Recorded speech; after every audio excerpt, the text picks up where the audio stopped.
Hello, I'm Erik Robey. And I'm Tracie Reynolds, and welcome to the Storm Center edition of Week in Review. This week we will tell you about the shakeup heard around the county and how to be ready for hurricanes and other natural disasters. Making headlines around the county, many of us experienced something for the first time in our lives this week, as what is to believed the strongest earthquake ever to hit Maryland rumbled much of the East Coast. The quake registered 5.9 on the Richter scale, which is much bigger than last summer's 3.6 version centered in Rockville. People barely felt that one.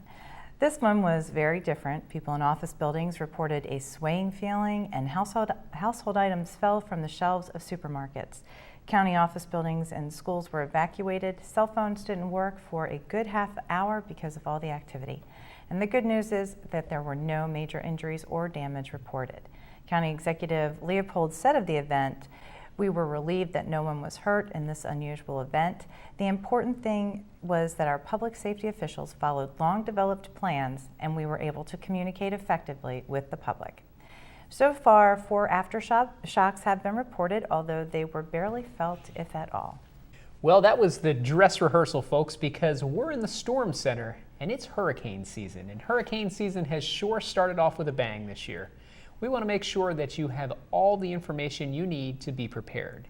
Here's the first thing you should do. If you have Facebook, type Arundel, O-E-M, in your search box and like the Office of Emergency Management page.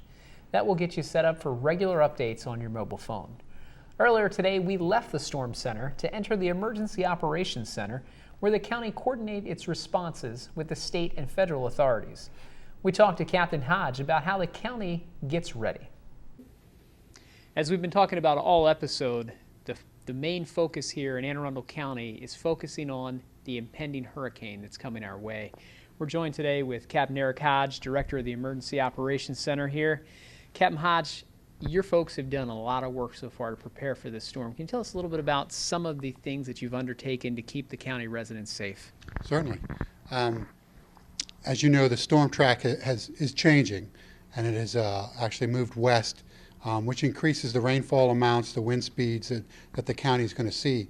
So essentially what we've done is we're coordinating the county's efforts, every agency that would be involved in any kind of response to the hurricane, including OEM, county fire, county police, DPW, facilities management.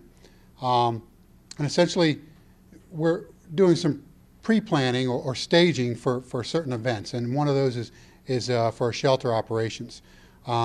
Tentatively, we're looking at possibly opening a shelter Saturday afternoon, and so in preparation for that, we've moved a generator down to Annapolis High School. We have several trucks loaded up with cots and blankets and water in preparation to open the shelter.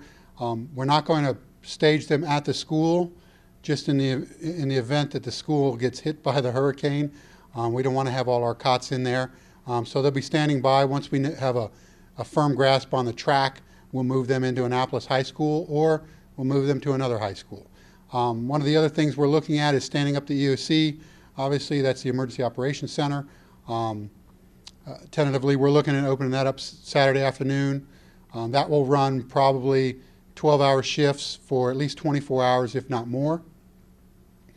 Police and fire are upstaffing. DPW is upstaffing, and we're getting all kinds of emergency contracts in place with our purchasing division. We're essentially creating a IAP, which is an incident action plan for the whole county. And what that is it's a response plan, and it's going to include every agency's response plans and their operations plans, so that a single person, take you for example, can log in from home into our web EOC, which is up behind us, and see what the fire department is doing at any given time, what DPW is doing, what incidents we have going on, whether it be flooding in Shadyside or downed roads or closed roads, things like that. This is a big storm, and it could create a lot of damage. So we want to be prepared. Obviously, we can't change the course of the storm. I wish we could, but we can mitigate the effects of the storm by preparing the citizens, preparing the county, and all the county services. So we do know that when we talk about this all the time, everyone should have a disaster kit in their home. They should have water, a gallon per person per day. Right. For each person in your family. Also for any pets, make sure you get your medications. If you have prescription medications, get those now. Get ready. Have non-perishable foods. Now, but one thing, since you did bring up the shelter, I know with Isabel, the problem was the storm surge in South County, and a lot of people couldn't stay in their homes. If there's an evacuation or if there's a similar circumstance this time, how will you notify those people that they have to evacuate and that the shelter is open? Sure. We have a new system that we just purchased with Annapolis City called Code Red, and it's an emergency notification system, or for lack of a better term, a reverse 911. So if we're going to recommend evacuation to the shoreline communities, we'll put that out probably to the whole county, but specifically to the shoreline communities that we're recommending an evacuation. In addition to that, we'll put out press releases, and the newspapers, the local TV stations will carry that. In the event that people do decide to evacuate, we'll try to provide as much transportation as we can. We have the police department coordinating that right now. And all we can do is recommend. We can't order an evacuation. The governor can order the evacuation, but I don't know that he necessarily will. I think during Isabel they did not mandate an evacuation. And a lot of people, they take pride in their property, and they've lived there for a long time. But in these cases, they need to take the safety of themselves, their family into account above their property. I mean, I know the property is their livelihood, but you want your family and pets included to be safe and not get injured due to And Annapolis, if that shelter is open, it is a pet-friendly shelter, correct? It is, yes. People can bring them, because a lot of times they don't want to leave their pets behind, and that they won't go to a shelter if they can't take their pet with them. Right, and we're talking about traditional pets here. If someone has a pet alligator, we're not going to take that, obviously. Well, Tracie, I think the main thing of that interview, and this is something that the county's been getting prepared for at least a week now, ever since we started hearing the reports that it was a possibility, and now it looks like it's almost a definite here on Friday evening. Yep. But I think the big thing is folks need to be ready for this one. Yeah. They need to make sure it's Friday night. If you don't have everything you need, go out Saturday, get your flashlights, get your water, get your batteries, make sure if you have a generator, you have gas, and that you're prepared. You need to prepare yourself for a good 2 to 3 days of not having electricity, because that's a strong possibility with this storm. Well, yeah, and we saw that with Isabel. Some people went with as long as 10 days without electricity. Right. And make sure you don't forget about your pets, or if you have special medications, you want to go get your medications now. If you have a baby that needs diapers or formula, you want to make sure you have all that on hand, as well as the water and non-perishables. And I guess one thing, we're going to talk later in the show to Carl Lee about lessons learned from Isabel. And one thing I would say, and you and I also talked about it, don't stock up that freezer or refrigerator just in the event that you do lose your electricity. You want to make sure you have non-perishable, high protein, high fiber snacks and food to eat, just in case, because then you have to deal with all the spoiled food, and that's not good. That's not a good thing. And make sure you operate those generators by the manufacturer's instructions, not in the house outside. or in a garage, outside, and do not open the window. Absolutely. A lot of good tips to come into play. Folks, also, one important thing to think about, Tracie, is that, if you have a definite emergency, if there's something major has happened, somebody's life is in danger, call 911. Right. Call 911. But if there are other issues that you have out there, flooded streets, problems with trees down, things that are emergencies, but they're not emergencies that you typically call the police and fire department for. There's one central number in Anne Arundel County that you'll be able to use this weekend, and that's 410-222-0600. And that's an important number, and we'll put it up on the screen quite a bit, because that's where we want folks to call. That's our Emergency Operations Center, and as you saw with the interview with Captain Hodge, the Emergency Operations Center right now is quiet, but as of Saturday, it's going to be ramped up, and there will be people in there to take your calls. And it's important to know that when you call into that number, these folks are going to be able to put you in touch with the correct folks, whether it's Public Works, whether it's Recreation and Parks, if you need transportation for a dialysis patient or medical issues. I mean, this is a one-stop number. That 410-222-0600 is really important that folks in the county remember that number and use that number this weekend if you need it. Right. Very, very good tips. And we'll have more tips to come, I know, as we get further into the show. And moving on, this week the Anne Arundel County Fire Department responded to 1,516 calls for service. This included more than 1,011 emergency medical calls and 162 fire calls. A serious accident this week snarled rush hour traffic on a South County highway, and firefighters worked to extinguish an early morning blaze in a North County business park. With me now to tell us more about these incidents is Division Chief Michael Cox from the Anne Arundel County Fire Department. Chief? The first incident occurred just before 6 p.m. on Thursday, August 18, 2011, when Anne Arundel County firefighters responded to a reported motor vehicle collision in the area of Route 2 and Solitude Drive in the Lothian area of Anne Arundel County. The first unit to arrive on the scene reported a two-car front impact collision with entrapment and fire. One vehicle, a passenger van, burst into flames, and witnesses at the scene had to remove an unconscious occupant from the burning vehicle. The patients, a male estimated to be in his mid to late 50s and a female who is estimated to be in her mid to late 40s, both suffered fatal injuries as a result of the incident and were pronounced dead at the scene by rescue personnel. Traffic on Route 2 was delayed more than an hour as a result of the incident. In a second incident, Anne Arundel County firefighters were summoned to a Linthicum business park around 5:35 a.m. on Tuesday, August 23, 2011, for a reported water flow alarm. The first arriving units found water flowing from the building's sprinkler system. A closer investigation by these crews revealed that heavy smoke and fire conditions inside the one-story complex. At that time, additional resources were requested and an interior fire attack was initiated by the first arriving crews.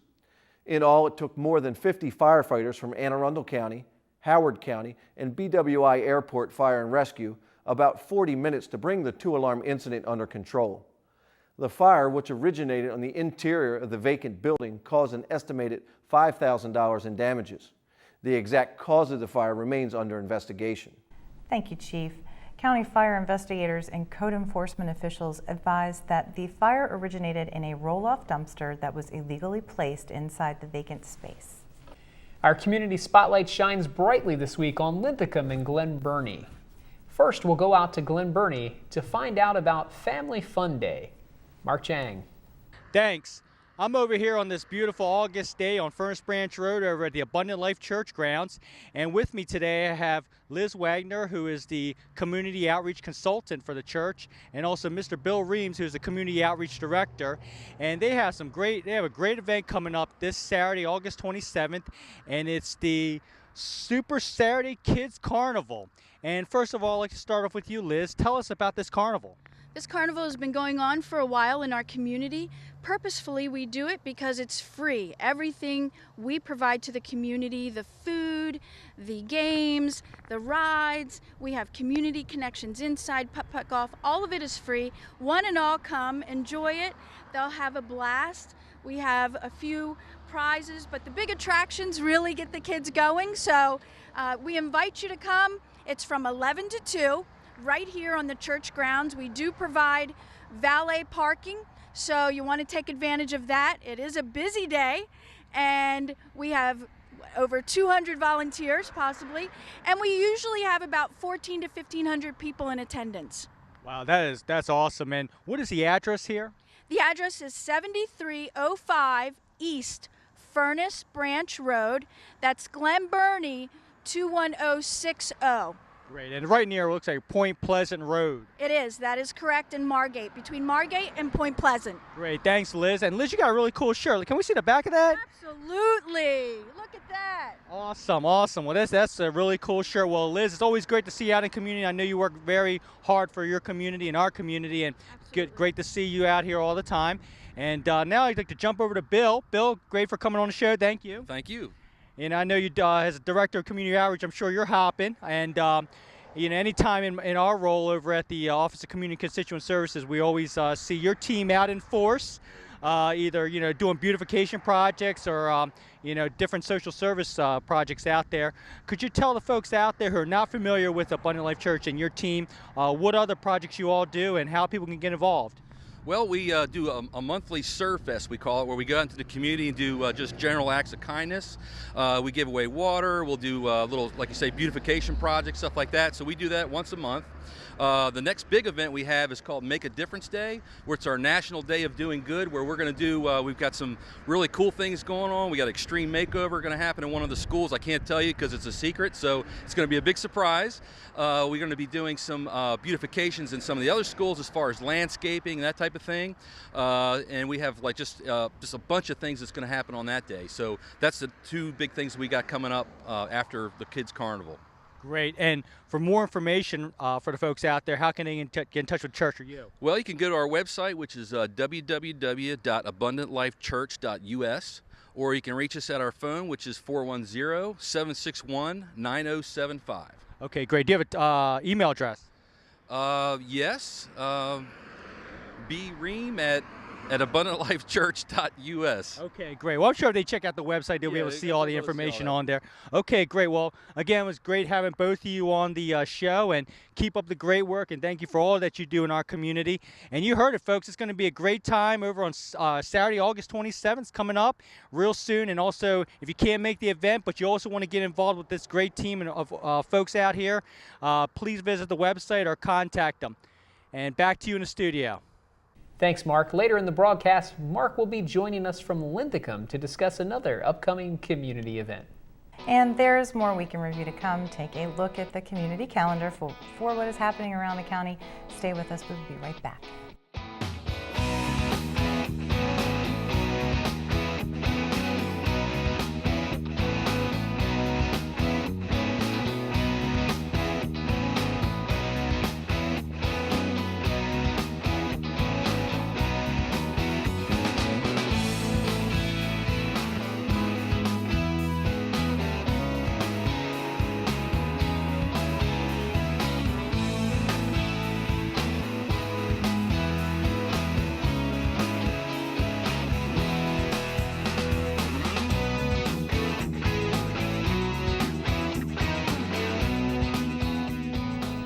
And welcome back, folks. Well, as you'll remember, 8 years ago, another storm by the name of Isabel paid a visit to us here in Anne Arundel County in the Mid-Atlantic region. Isabel caused a significant amount of damage and took days for us to recover from that storm. Joining us now is a planner who was around when Isabel hit our area, Carl Lee. Carl, thanks for joining us. My pleasure. And I think what we want to get into here with Isabel is just a little bit of background on that storm and how that storm is slightly different than the storm that's projected to come here very soon. Well, again, this is perfect timing because they are somewhat similar, yet they're a little different. Isabel, of course, came to us in 2003, about mid-September, and the track for that storm was more of a direct out from the ocean, inbound, and striking North Carolina, whereas the current one, and as Irene, it will track up, it's projected to come on up the coast, hugging closer to the shore. And that makes a big difference because a lot of the impact from Isabel was it came onto the shore in North Carolina at full strength, a Category 2, which puts it somewhere around that 110 mile per hour range for wind speed. And from there it kind of bit and took a westwardly track up through the state, which really presented the strongest side of the storm, which is that right side of the storm, really bore down on the counties in Maryland and specifically through Anne Arundel as it spun through. If a storm tracks through, what you really want to do is keep it to your right-hand side because that front leading edge is more of the whip and the real power is in that back side where it becomes very diffused and drops a lot of different water. So with any luck, Isabel present maybe a little bit more problems than what we could encounter and did encounter with Irene, but that's yet to be seen. But when it came ashore and took that westwardly track, it definitely dumped a lot of water into the already flooded Bay Area, and it really created a really bad storm surge. I think it was projected to be 7.2 feet of storm surge that went up with that. And of course with that there's no way really to get out because there's not time enough, the water is surging forward and there's not time for the water to empty out, and that's how that really accumulates. And that really caused some problems for the city of Annapolis because they had to evacuate 300 people from their area just based on that storm surge. And of course it presents a lot of other different issues. With that also is that that wind is still coming to us as a tropical storm as it did come, because it was downclassed. It was still pushing winds upwards of 75 miles an hour. And again, dumping some rain on top of that. So we had a lot of damage to our area. I think when the final tally was done, we had $11.9 million worth of damage done within the county itself that was reported for FEMA. And it took a really long time for us to recover from that. So it was very important to get the right resources on it and get it handled as quickly as possible. But to give it any sense, it took a long time, and part of it's because you're dealing, again, with governments and you have to go through it. But again, we just weren't used to a storm of that size. So some of that was even being handled up to 2008 when we were closing out the last few remnants of Isabel. Unfortunately, Isabel, again, was a strong storm, and it had an impact on the county in that we had 2 motor vehicle related fatalities based on specifically the causes of the storm and the aftermath of the storm. But we also had 3 very severe carbon monoxide poisonings, which were due to someone basically using a generator in their home and not, again, being familiar with how to do that, and it venting into the house instead of outside. So those were unfortunate occurrences, but hopefully by people preparing, and I know Captain Hodge spoke earlier on the different ways for people to prepare, is a lot of this really goes into pre-planning, and that's what it's all about. And with Isabel, I think we've got a lot of those different lessons learned from that, and it was really important that we heed them and go from there. I know when Isabel hit, at that time our EOC was located down in the fire department, and since that time, of course, we've opened, as you saw in that last footage, the EOC, which is definitely a state-of-the-art facility. And I've seen a lot of the different EOCs in the Baltimore metro area, and I gotta still say that that's probably one of the better ones that are out there. It's equipped efficiently, people are trained in that facility, they're trained right where they'll be functioning, and that made, I think, a really big difference in the storms I've seen since Isabel as well, and hopefully panned out well in this one. Well, one thing, and I was around for Isabel. I was with DPW, and like you said, we really weren't prepared for a storm of that magnitude, and we were learning as we were going, because there was a lot of tree debris, a lot of storm debris, in addition to there were extended power outages, so people were losing food was spoiling, they were trying to get rid of all this stuff. And one thing that DPW did at the time was keep the landfills and the convenience centers opened extended hours for people to drop off their debris or whatever damaged appliance that they had. The other thing they did, and maybe you can talk about it because I think that you worked with the planning, was the Dale plan, which is the debris management plan that Public Works put into place after Isabel. So should Irene cause a lot of tree debris, we're actually very prepared for this. Yes, that Dale plan is the debris assistance localized event kind of thing, and it has the same application across the board for any type of event. And it really it gets the county to where the county can actually go right after the event occurs and get out there and look in the areas and identify certain areas where you have a lot of downed trees. And if to get those roadways open quickly, we have a plan in place now where they can go ahead and put different kind of dumpsters in certain locations, and the people can go ahead and clear their roadways and clear their different areas, get it in under a very finite schedule for them to have that there. It's well posted, and then they remove that debris and take care of it. It's actually a really good plan, and I know they've activated it a couple times since it was written. And again, it's like when you learn from these prior experiences and prior events. It's we opened. It's really important to open that the shelters that we open are companion animal, savvy, and that they can open these places and people feel free to bring their pets. Because one thing we learned with Isabel, and it was really reinforced in Katrina, is that people view their pets as family, and they're not going to leave them behind. Again, using the plan, and also with federal assistance, we have trailers now within the county that make sure that when we open a shelter, it can be pet friendly. and the people should feel welcome to bring their pets there. And they should also bring food and toys and medicines for their pets as well. Absolutely. Leashes, they do have to We be don't on supply leash. kitten chow. Right, Sorry. right. So That's just right. like you would Right. bring for yourself your personal items and your medicines and any snacks and food. Absolutely. But it's a safe haven for them to bring their Yep. pets. Absolutely. Well, Carl, we talked about, Isabel, and you talked about the track of Isabel, how it was more of a western track, how it came into land. And this one, of course, Irene, all the forecast models show it going along the coast. And we talked about the amount of rain. I guess it's something we were talking about off camera, 2 to 4 inches of rain, maybe not even quite 4 inches from Isabel. This one seems like we're going to get a lot more rain, and it seems like the winds, at least the projections that I've seen so far, the winds are going to be stronger. What type of new challenges is that going to prevent, and are we ready here in the county for that? Well, I think you'll still get the storm surge that they got, and now in addition to that, you're going to have a whole lot more rain falling on the ground, and it's going to be more centralized in location as far as if it follows its true track and comes in just to the other side of Ocean City. You're still going to see a lot more activity as far as rainfall there because, again, the center of the storm is so much closer to Anne Arundel County as it was with Isabel, because I mean it actually tracked and got up close to Cumberland when it left the state. Right. This is going to be more severe for us as far as rainfall, and of course with that comes the surge, so that could definitely cause a bigger issue for us to have. I know, and when you consider Anne Arundel County's got 500 miles of shoreline. Yep. It definitely compounds the That's the problem truth. too. Absolutely. It's a pretty unique county, and that kind of square foot area over the entire county, that many miles, it's got to be one of the best in the state as far as having the most in the state. It is. So. Talbot County has a little bit That was- more, that but was they the only don't one that have. made me leery, 'cause Yeah, I- but I they don't worked have in our Talbot, population. That's So right. Yes, they don't.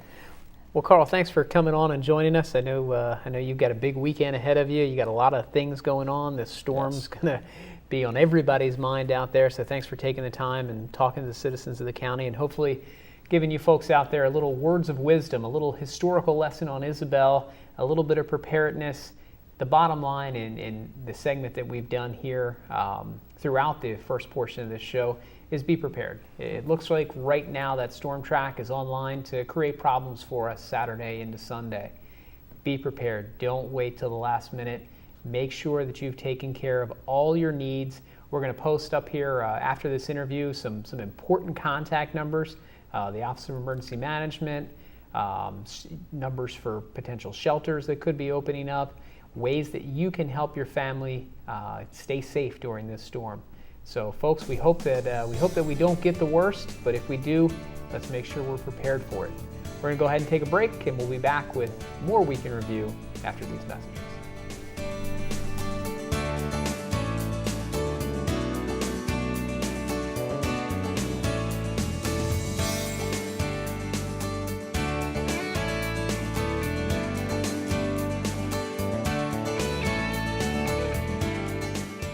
Welcome back. Well, folks, believe it or not, there are other things going on that are unrelated to Mother Nature. This week, County Executive John Leopold issued a historic 16 line-item vetoes of controversial zoning changes that had South County residents up in arms.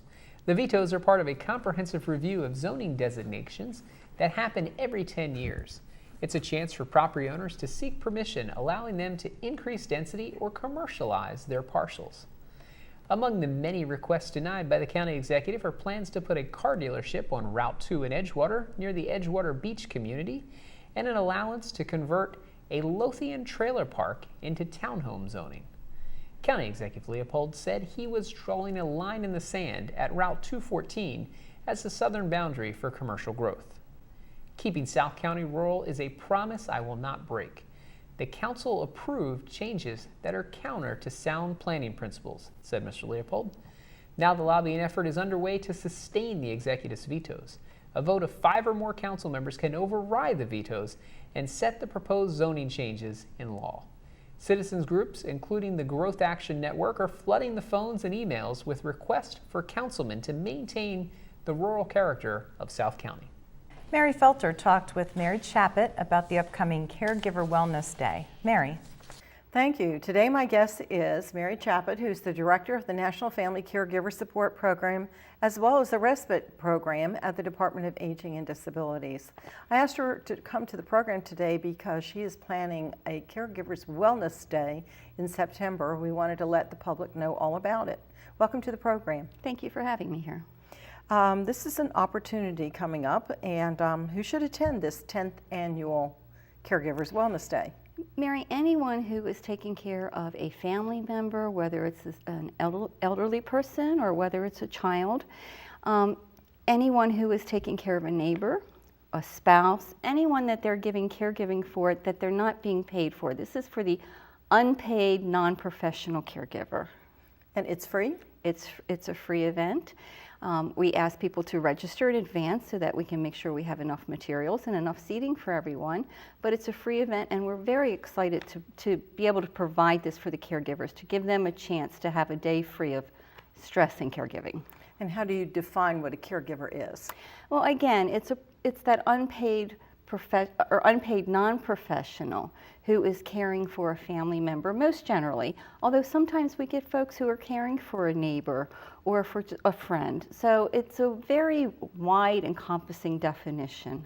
It usually means that other person is not able to care for themselves at all. Exactly, and it can be just some minor assistance. It may be that you help your mom by taking her to doctor's appointments or to the grocery store, or it can go all the way to someone who's providing 24/7 care. And where and when is this conference going to be Well, held? Or not the conference, the Wellness Day. Day. That's Yes. right. We get confused sometimes with this. The Wellness Day will be held on Saturday, September 17th at the Annapolis Senior Center, which is 119 South Villa Avenue, right off of West Street in Annapolis. And it's from 9 a.m. to 3 p.m. Participants will have the opportunity to go to what sort of things at the day? We have a lot of workshops planned for the participants. They're going to start off with an opening session, and Anne Shums, who is a health and wellness instructor, will be talking to us and getting us energized and how to turn that negative energy that we have when we're just overwhelmed, turn it around into a positive energy to help us get through the day. And then folks will have a chance to attend one of 3 breakout sessions in the morning. And those breakout sessions run from Mary Fridley, who is going to be talking about the caregiver's identity, because sometimes caregivers feel like they themselves are changing as the tasks that they're taking on become more difficult. We're also going to have, and I have to look at my little sheet here, Anne Shums is going to come back and she's going to do a breakout session for us also.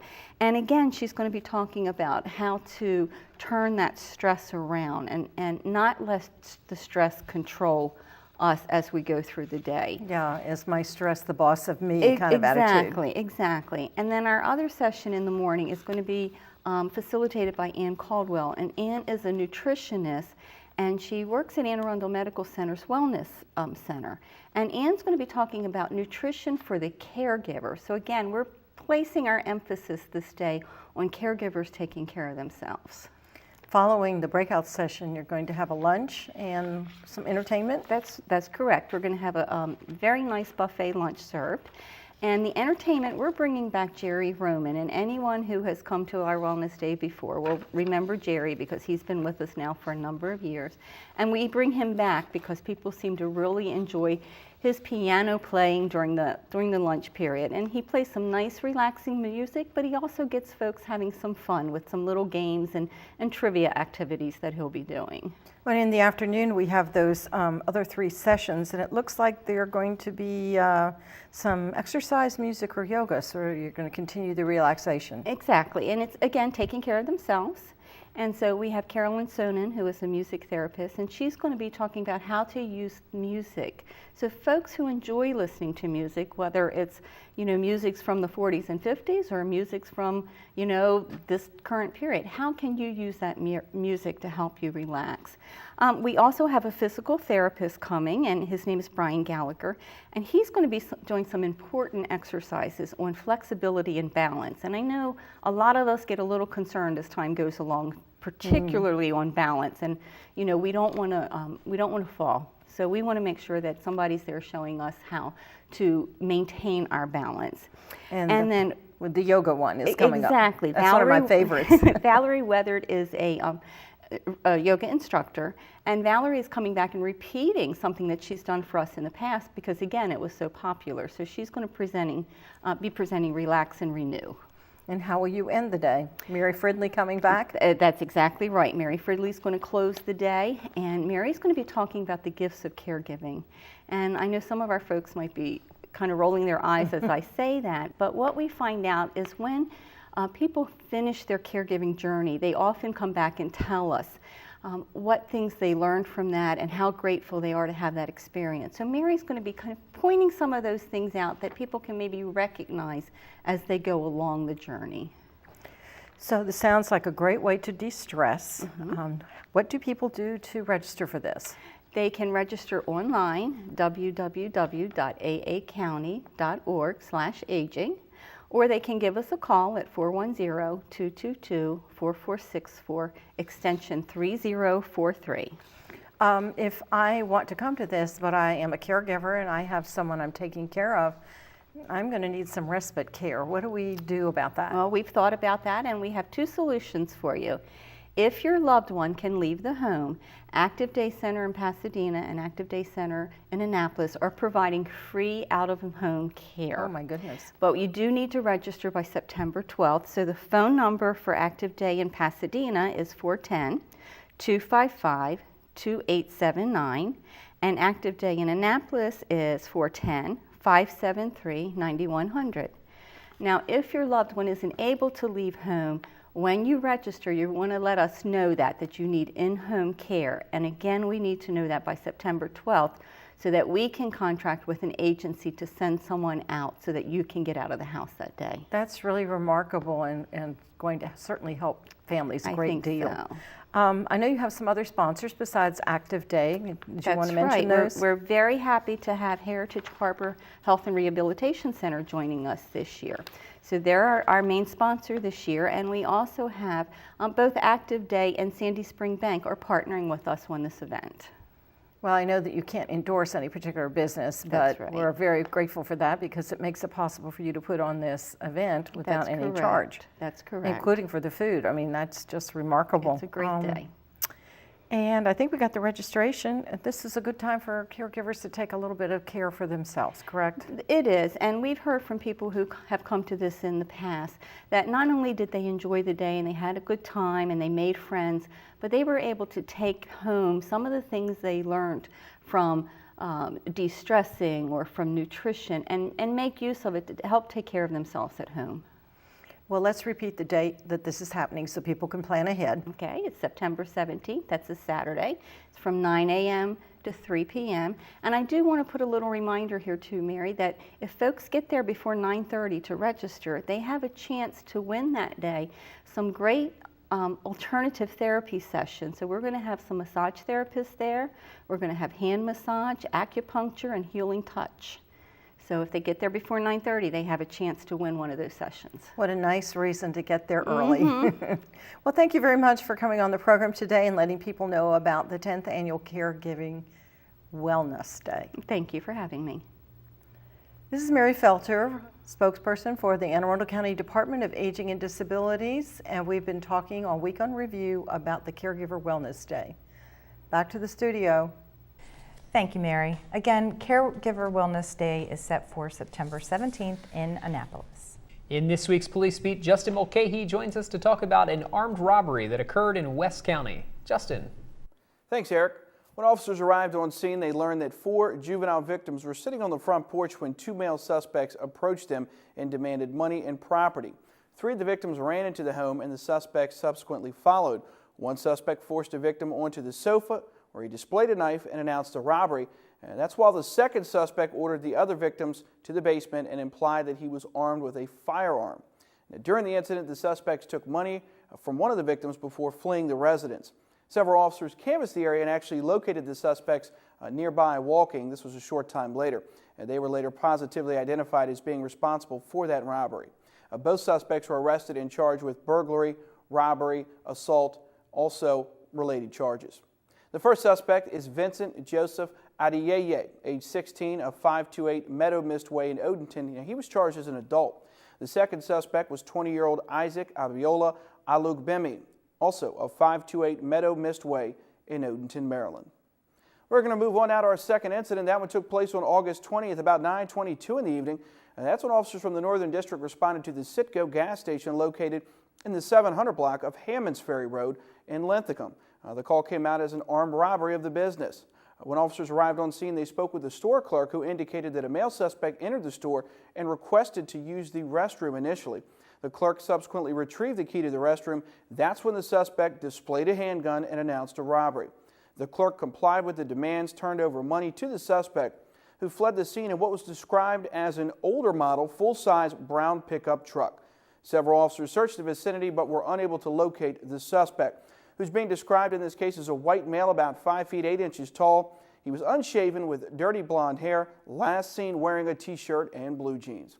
Folks, as always, if you have any information on the crimes or suspects mentioned on the show, don't hesitate to call, email, or text your tip to Metro Crime Stoppers Hotline. It's available 24 hours a day, toll-free at 1-866-7-LOCKUP, or you could text message MCS plus your message to crimes at 274-637. Third option, visit the website, www.metrocrimestoppers.net. Remember, phone calls are not recorded and callers remain anonymous. You might be eligible for a cash reward of up to $2,000. Back to you, Eric. Thanks, Justin. Hopefully someone will come forward from the public with information on that suspect. Earlier in the show, Mark Chang was in Glen Burnie, and now he's made his way to Linthicum to talk with organizers of an upcoming carnival. What's happening there, Mark? Thanks again. I'm over here at the St. John's Field on the corner of Maple Road and Hammonds Ferry Road in Linthicum. And with me today I have Sandy Hartzell and also Brenda Schwab. We'll talk about the upcoming annual Linthicum Fair. First of all, I'd like to start with you, Sandy. Sandy, could you tell us about the Linthicum Fair? Yes, Mark. The fair is about 23 years old. I think we're on our 23rd year. And it was started by Pastor Gilroy, who was our pastor at the time, as a way to bring the community churches together, have some fun, get the families together to have a big picnic, and also help raise some money for various organizations in the church. Over the years, other churches have joined in, as well as other nonprofits, the Girl Scouts, the Boy Scouts. We've had the Lions Club, the Chambers of Commerce, the Women's Club. They've all come together as nonprofits, and they do things like run games, sell lots of good food, from hamburgers, hot dogs, on down to pit beef, lemon sticks, popcorn, pizza. They run the gamut of all the kinds of good food that we have here on the field, and all kinds of games for the kids. And in the process, what they're doing is they're helping us raise money for Neon. And this year we've added Hope, which is He Opens Paths for Everyone, as partners with us as to we help support them. Each of the vendors donates a portion of their profits to these organizations in exchange for being able to come here and raise money for their organizations. So we are, in actuality, a Linthicum community fair that brings the community together, but we're also helping our neighboring organizations in their help to help the less fortunate in our area as well. Great. Thanks for all the information, Sandy. And for Sandy, for folks out there who want to be part of the fair or to come out with the family, how can they get more information? You can give me a call. My phone number is 410-456-3019, or you can send me an email to sehartzell, that's HARTZELL, @verizon.net. Important question, so folks can start marking their calendars now. What day is the event and what time? The fair is Saturday, September the 24th. The fair times are 10 to 3.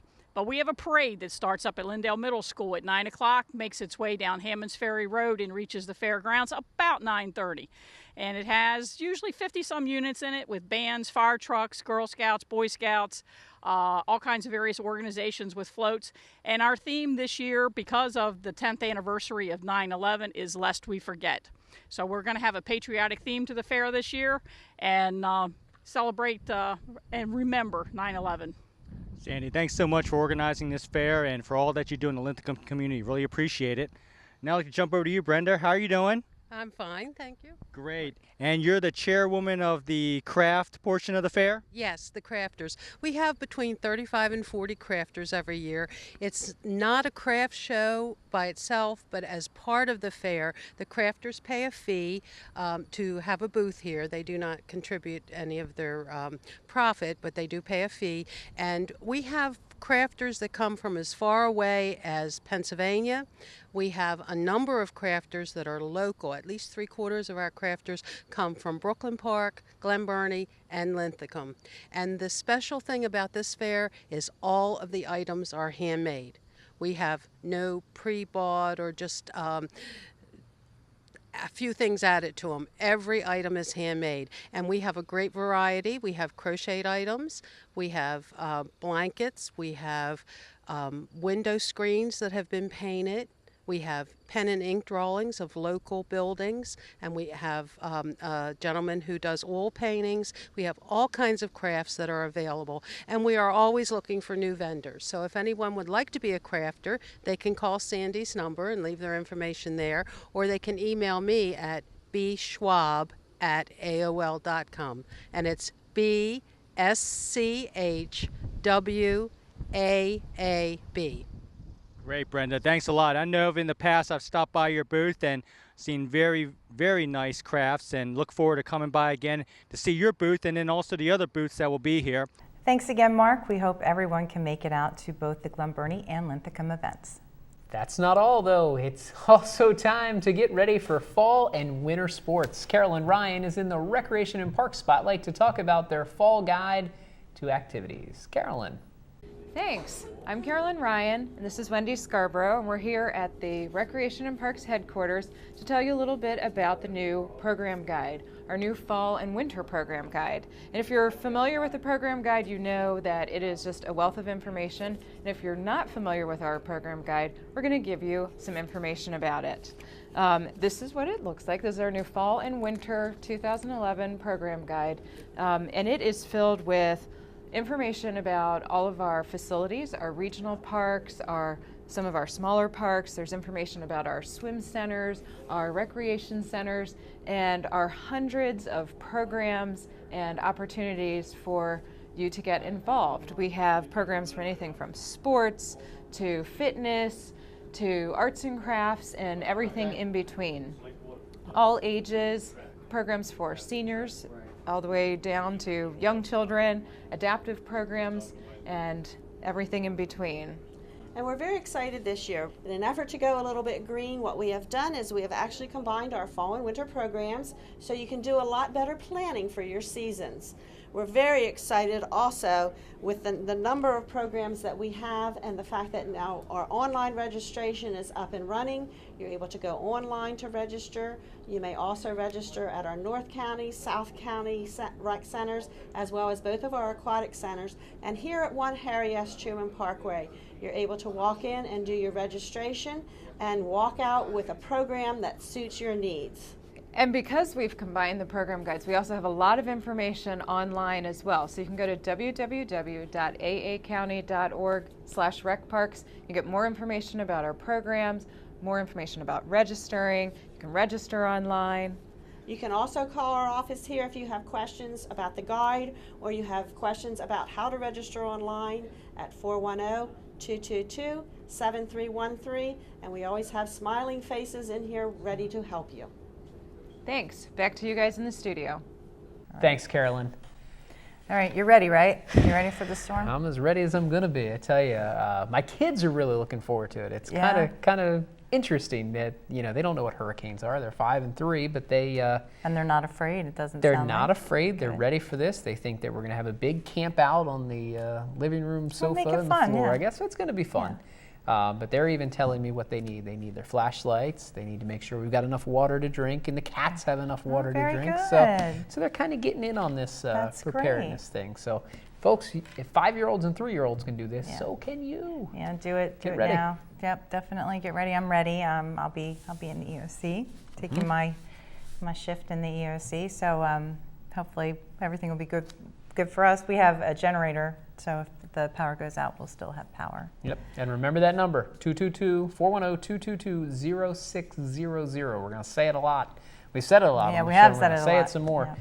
Because that's your one stop. I mean, don't call around and get a number for this and get a number for that. Call that number. We have folks here that'll answer that phone, and we're here to help. We're here to assist. And any questions, and I know that we talked about it earlier in the show, if anybody has any questions about what they need to have in their emergency kit, definitely go on the Office of Emergency Management's webpage. They have a list there. You can also go to ready.gov. There's also a list there of what to do. I think DNR has a very good website for how to secure your watercraft if you have a boat and you don't want to lose it in a storm surge. So lots of important things to do, and you really have to get prepared, and hopefully it won't be so bad. But as long as we're prepared, then we're ready for anything. If you're prepared, nothing ever happens, right? Right. Yeah, that's usually the way it works for me. I don't know if we get that lucky this weekend, Tracie. Yeah, well. Well, that wraps up this week's edition of Week in Review. You can watch this episode online anytime at www.aacounty.org. Archive episodes are always available at blip.tv and YouTube. You can also subscribe to the free video podcast at iTunes. Please tune in again next week for more highlights and news from around your county. We'll see you next time.